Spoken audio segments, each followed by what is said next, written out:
బిల్లును సరి చేస్తా ఉన్నాం, స్లాబ్ ఎత్తేస్తా ఉన్నాం కదా, దీనివల్ల కూడా సాధ్యం కాదు సార్. ఇది కూడా కేవలం మేము పని చేసామని చెప్పుకోవడానికి మాత్రమే పనికొస్తుంది తప్ప సార్ దీనికి 2 హార్డిల్స్ ఉన్నాయి సార్. ఒకటి సార్, ఇప్పుడు మనం ఇక్కడ 50% స్లాబ్ ఎత్తేసినప్పటికీ గవర్నర్ గారు ఆమోదం అవసరం సార్, గవర్నర్ గారు సంతకం అవసరం. ఒకవేళ అది దాటినా కూడా మళ్ళీ హైకోర్టు, మళ్ళీ సుప్రీంకోర్టు, మళ్ళీ ఇందిరాసాని కేసు అడ్డం వస్తుంది సార్. ఇందిరాసాని కేసు అడ్డం వచ్చినప్పుడు పరిస్థితి మళ్ళా మొదటికి వస్తుంది సార్. ఆ రోజు మనం ఈ ప్రజలకు ఏం సమాధానం చెప్తాం సార్? 42% రిజర్వేషన్ ఇవ్వడంలో అన్ని పార్టీలు ఫెయిల్ అయిపోయినాయి, ఈ ప్రజలకు న్యాయం చేయడంలో అన్ని పార్టీలు విఫలమైనాయని చెప్పదలుచుకున్నామా సార్ ఈ బిల్లు ద్వారా? అందుకోసమే దయచేసి అధ్యక్ష, నేను ఈ సందర్భంగా ఈ సభ ముందు కొన్ని అంశాలు పెడతా ఉన్నాను సార్.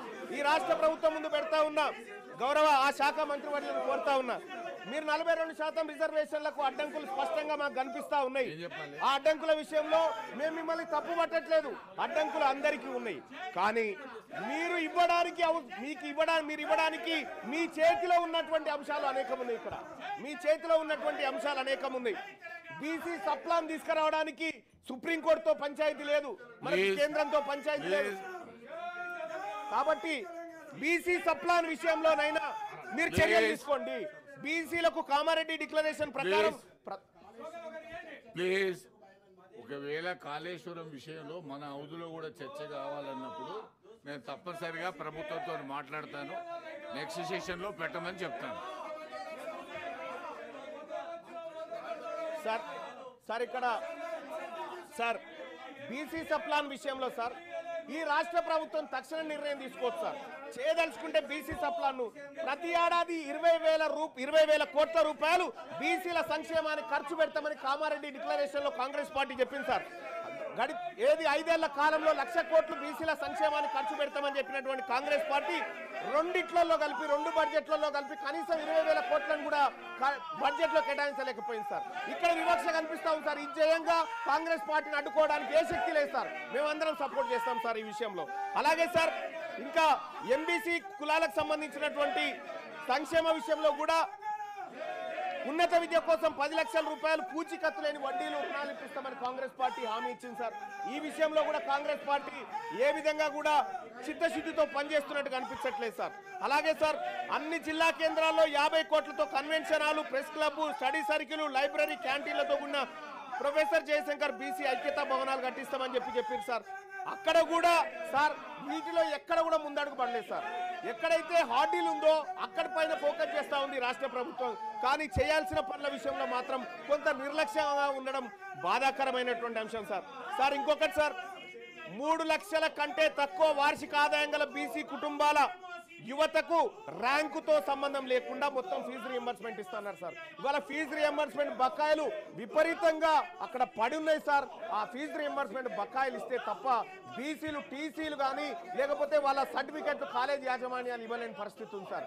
అందుకోసమే ఫీజు రియంబర్స్మెంట్ లో మీరు చేయాల్సిన కార్యక్రమాలు ఉన్నాయి, అవి చేయండి. అలాగే చేతి వృత్తులకు సాయం చేస్తామని కాంగ్రెస్ పార్టీ ఆ రోజు కామారెడ్డి డిక్లరేషన్ లో అవకాశం కల్పించింది సార్, మెన్షన్ కూడా చేసింది. వృత్తి బజార్ పేరుతో ప్రతి మండలంలో 50 దుకాణాలు, షాపింగ్ కాంప్లెక్స్ ఏర్పాటు చేసి మంగలి, వడ్రంగి, చాకలి, కుమ్మరి, స్వర్ణకారుల వంటి చేతి వృత్తుల వారికి ఉచితంగా షాపు స్థలాలు అందజేస్తామని చెప్పారు సార్. గడిచిన 2 సంవత్సరాలలో ఇప్పటి వరకు ఒక్క షాపు కానీ దయచేసి శ్రవణన్న మీ స్వర్ణకారుల గురించి మాట్లాడుతున్నా, దయచేసి మీరు ఓపికగా ఉండాలా. బీసీ కార్పొరేషన్లు, ఫెడరేషన్ల కింద నమోదైన ప్రతి సొసైటీకి ఎన్నికల నిర్వహణ 10 లక్షల ఆర్థిక సాయం అని చెప్పారు సార్. ఇప్పటి వరకు చేయలేదు. నేను అడుగుతా ఉన్నా, గౌరవ మంత్రివర్యులను అడుగుతా ఉన్నా, మీరు అమలు చేయడానికి, మీరు ఇవ్వడానికి సిద్ధంగా ఉన్న అంశాలు అనేకం ఉన్నాయి ఇక్కడ. వీటిని చిత్తశుద్ధితో అమలు చేయండి. 42% రిజర్వేషన్ విషయంలో మీరు పోరాడుతున్నటువంటి విధానంలో కానీ లేకపోతే కేంద్ర ప్రభుత్వం సృష్టిస్తున్న అడ్డంకుల విషయంలో కానీ మేము మీకు అండగా నిలబడతాం. కానీ మీరు కామారెడ్డి డిక్లరేషన్ లో ఇచ్చిన ప్రతి అంశాన్ని అమలు చేయడంలో మీ చిత్తశుద్ధి సరిగా లేదని నాకు అర్థమవుతా ఉంది. అలాగే అధ్యక్ష ఇక్కడ మంత్రివర్గాల విషయంలో మా బీసీలకు ఇంకా మంత్రివర్గాలు పెరగాలన్నటువంటి అవసరం ఉంది అధ్యక్ష. మా బీసీలకు మంత్రులు పెరగాలి, మా బీసీలకు అవకాశాలు పెరగాలి, మా బీసీ సర్పంచ్లకు, మా బీసీ ఎంపీటీసీలకు, మా బీసీ జెడ్పీటీసీలకు అందరికి కూడా అవకాశాలు మెరుగుపడాలి అధ్యక్ష. Don't come to this please. మీకు మైక్ ఉంది, అక్కడ వెళ్ళండి. ప్లీజ్ ప్లీజ్ మీ మైక్ మీ సీట్లో కూర్చొని మాట్లాడండి ప్లీజ్ ప్లీజ్ ప్లీజ్ అక్కడ వెళ్ళండి ప్లీజ్. మీరు ప్రభుత్వాన్ని ఇంతమంది చాలా విషయాల్లో అసెంబ్లీలో వచ్చే విషయాలు ఇక్కడ రావు, ఇక్కడ వచ్చే no. Please please please please please please Madhu please go and sit there, go to your seat please. మీ సీట్లలో వెళ్ళండి ప్లీజ్ ప్లీజ్. బీసీ బిల్ మీద మాట్లాడండి, అవకాశం ఇస్తాను please please. Complete your thank you sir. Sir ఇవాళ ఈ రాష్ట్ర ప్రభుత్వం తీసుకొస్తున్నటువంటి సవరణ ద్వారా అధ్యక్ష, గతంలో కేసీఆర్ ప్రభుత్వం తీసుకొచ్చినటువంటి ఈ 50% ఏదైతే 34% చేయాలన్న వాళ్ళ ప్రయత్నాన్ని అడ్డుకున్నారు సార్ ఆ రోజు హైకోర్టులో. ఇప్పుడు మళ్ళొక్కసారి అడ్డుకోరన్న గ్యారంటీ ఏమైనా ఉందా? ఈసారి చేసేటువంటి అమెండ్మెంట్ కూడా ఖచ్చితంగా అడ్డుకుంటారు వాళ్ళు. అడ్డుకున్నప్పుడు మేము ఎవరి మొహం చూడాలి? మా బీసీలు ఎటువైపు చూడాలి సార్? అప్పుడు మాకు ఎట్టి పరిస్థితిలో ఇది ముందుకు పోతుందనేటువంటి ఆలోచన లేదు. మీ కళ్ళ ముందున్నటువంటి అన్ని అంశాల్లో బీసీ డిక్లరేషన్ ని ఉన్నది ఉన్నట్టుగా ఈ 42% మీరు సాధ్యమైనంత వరకు మీ ప్రయత్నం చేస్తూనే మిగతా అంశాల మీద ఫోకస్ పెట్టాల్సిందిగా ఈ రాష్ట్ర ప్రభుత్వాన్ని కోరుతా ఉన్నాం సార్. అలాగే ఇదే బీసీలకు సంబంధించినటువంటి విషయంలో ముదిరాజులను అధ్యక్ష, ఇదే కామారెడ్డి డిక్లరేషన్ లో మా ముదిరాజ్ సోదరులను జీఓఎంఎస్ నెంబర్ 19/2/2009 పునరుద్ధరణ చేస్తామని చెప్పి కాంగ్రెస్ పార్టీ హామీ ఇచ్చింది అధ్యక్ష. ఇందులో బీసీడీలో ఉన్నటువంటి ఈ తెలంగాణ రాష్ట్రంలో అత్యధిక జనాభా కలిగినటువంటి ఈ బీసీ బిడ్డలను, ఈ ముదిరాజ్ బిడ్డలను బీసీడీ నుంచి బీసీఏలోకి అధ్యక్ష మా ఇంకో అరల నుంచి ఇంకో అరలకు వస్తాంటారు తప్ప వాళ్ళు ఇంకో దాంట్లో పోయి గుంజుకుంటామని చెప్తలేరు అధ్యక్ష. ఈ ఇచ్చిన హామీ ఎందుకు అమలు చేస్తలేరు అధ్యక్ష? ఇది సుప్రీంకోర్టు అడ్డం పడతా ఉందా? దీనికి ఏమైనా పార్లమెంట్ అడ్డం పడతా ఉందా? దీనికి ఏమైనా కోర్టులు అడ్డం పడతా ఉన్నాయా? రాజకీయ పరమైనటువంటి నిర్ణయాన్ని కాంగ్రెస్ పార్టీ తీసుకొని ఇది చేయొచ్చు అధ్యక్ష. ఇది చేయకుండా ఇది అట్లే పెట్టింది. గంగపుత్రుల విషయంలో కూడా ఇదే పరిస్థితి అధ్యక్ష. ఇవాళ గీత కార్మికులకు మనము వైన్ షాప్లలో రిజర్వేషన్ అని చెప్పి చెప్తా ఉన్నాం అధ్యక్ష. ప్రైవేట్ యూనివర్సిటీలు పెట్టే కాడ మా గీత కార్మిక, మా గౌడ సోదరులకు అవకాశాలు కల్పించండి. ప్రైవేట్ కాంట్రాక్ట్ల దగ్గర అధ్యక్ష 42% రిజర్వేషన్ కాంట్రాక్ట్లు ఇచ్చే కాడ ఈ బీసీలకు ఇవ్వంగా ఏ చట్టం అడ్డుకునే పరిస్థితి లేదు అధ్యక్ష. మీరు వాళ్ళని పైకి తీసుకురావడానికి మీ కళ్ళ ముందు అనేకమైనటువంటి అంశాలు ఉన్నప్పటికీ కూడా ఇది చేయకుండా ఇవాళ కాంగ్రెస్ పార్టీ కేవలం 42% బీసీ రిజర్వేషన్ పేరుతోనే మమ్మల్ని తిప్పడం ద్వారా లాభం ఏముండదు అధ్యక్ష. మీరు చేయాల్సిన ప్రయత్నం చేస్తూనే ఇచ్చిన హామీలను నెరవేర్చాల్సినటువంటి అవసరం ఉంది అధ్యక్ష. మత్స్యకారుల హక్కులకు సంబంధించి మత్స్య సామాజిక వర్గాల మధ్య పెండింగ్ లో ఉన్న సమస్యలు పరిష్కరించేందుకు త్వరితగతిన ప్రయత్నం చేస్తామన్నారు అధ్యక్ష. అదెటుపోయిందో అయితే గొర్రెల స్కీమ్ ను కాంగ్రెస్ పార్టీ ప్రభుత్వం ఏర్పడ్డ తర్వాత 100 రోజుల్లోనే 2వ విడత గొర్రెలు పంపిణీ చేస్తామన్నారు అధ్యక్ష. 2వ విడత గొర్రెల పంపిణీ కార్యక్రమం ఎటుపోయిందో కానీ ఇక్కడ మొదటి విడత గొర్రెల పంపిణీ కార్యక్రమంలో దోషులైనటువంటి వాళ్ళని ఇవాళ ప్రజాక్షేత్రంలో దోషులుగా నిలబెట్టలేకపోయింది. ఈ విషయంలో కాంగ్రెస్ పార్టీ కొంత ఇబ్బందికరమైనటువంటి పరిస్థితుల్ని సృష్టిస్తా ఉంది అధ్యక్ష. ఇక అలాగే వైన్స్ రిజర్వేషన్లు అధ్యక్ష, వైన్స్ల విషయంలో 15% ఉండే గౌడ్లకు రిజర్వేషన్లు 25% పెంచుతామని చెప్పారు సార్ కామారెడ్డి డిక్లరేషన్ లో. కానీ ఇప్పటి వరకు పెంచిన దాఖలాలు లేవు సార్. మొన్న ఏదో నోటిఫికేషన్ కూడా ఇచ్చినట్టు ఉన్నారు. అలాగే జనగామ జిల్లాకు సర్దార్ సర్వాయి పాపన్న పేరు పెడతామని కాంగ్రెస్ పార్టీ పేజ్ నెంబర్ 18 తన ఎన్నికల మేనిఫెస్టోలో చెప్పింది సార్. ఇప్పటికీ దానిపైన చర్చ లేదు, దానిపైన ఎలాంటి నిర్ణయం తీసుకోలేదు అధ్యక్ష. అనేక మంది ఇప్పటికే ధర్నాలు అలాగే ఆందోళన వ్యక్తం చేస్తా ఉన్నారు కాంగ్రెస్ పార్టీ ఈ నిర్ణయాన్ని తీసుకోవాలని చెప్పి. అలాగే మున్నూరు కాపుల విషయంలో కూడా అధ్యక్ష మొట్టమొదటిసారిగా మంత్రివర్గంలో ఒక మున్నూరు కాపు బిడ్డ కూడా మంత్రిగా లేకుండా పోయింది అధ్యక్ష. అలాగే మున్నూరు కాపు కార్పొరేషన్ ఏర్పాటు చేసి యువ పారిశ్రామికవేత్తలను ప్రోత్సహించేందుకు సబ్సిడీ రుణాలు పంపిణీ చేస్తామని చెప్పారు అధ్యక్ష. అది కూడా ఇప్పటి వరకు అతిగతి లేకుండా పోయింది అధ్యక్ష. పద్మశాలి బిడ్డలకు జగిత్యాల, నారాయణపేట, భువనగిరిలో మెగా పవర్ క్లస్టర్లు ఏర్పాటు చేస్తామని చెప్పారు అధ్యక్ష. పద్మశాలిలకు పవర్ లూమ్స్ పరికరాలపైన 90% సబ్సిడీ అని చెప్పారు అధ్యక్ష. ఎటుపోయినాయి అధ్యక్ష? ఈ కామారెడ్డి డిక్లరేషన్ లో కేవలం 42% స్థానిక సంస్థల రిజర్వేషన్లు కాదు అధ్యక్ష.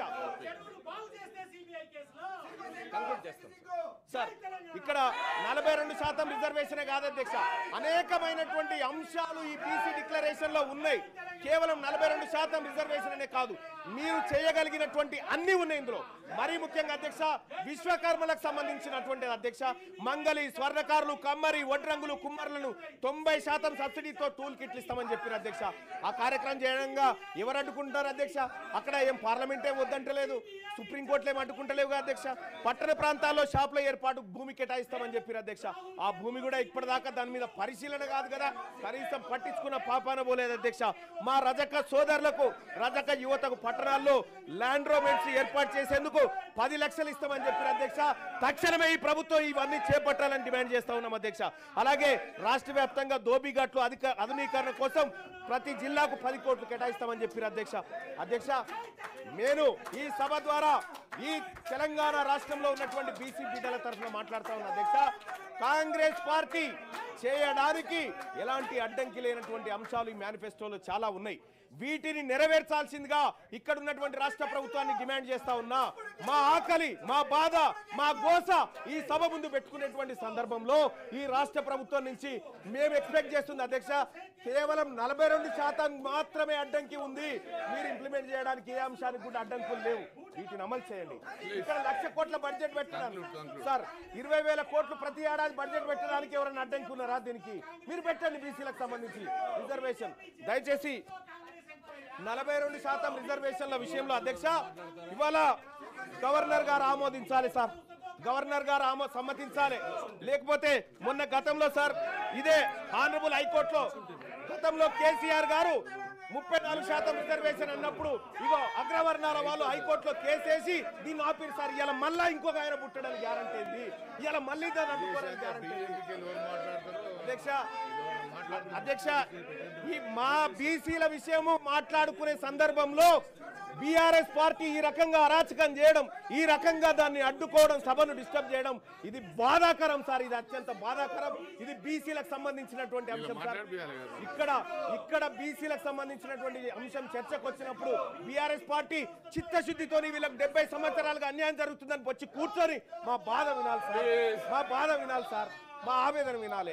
అది చేయకుండా కేసీఆర్ గారి పైన కేసు పెట్టినటువంటి ఉద్దేశంతో అదే కేసీఆర్ గారు మా మీద 100 కేసులు పెట్టింది సార్. మేము ఎన్నడూ పట్టించుకోలే. మేము ప్రజాక్షేత్రంలో ఉన్నాం, ఎదుర్కోవడానికి సిద్ధంగా ఉన్నాం.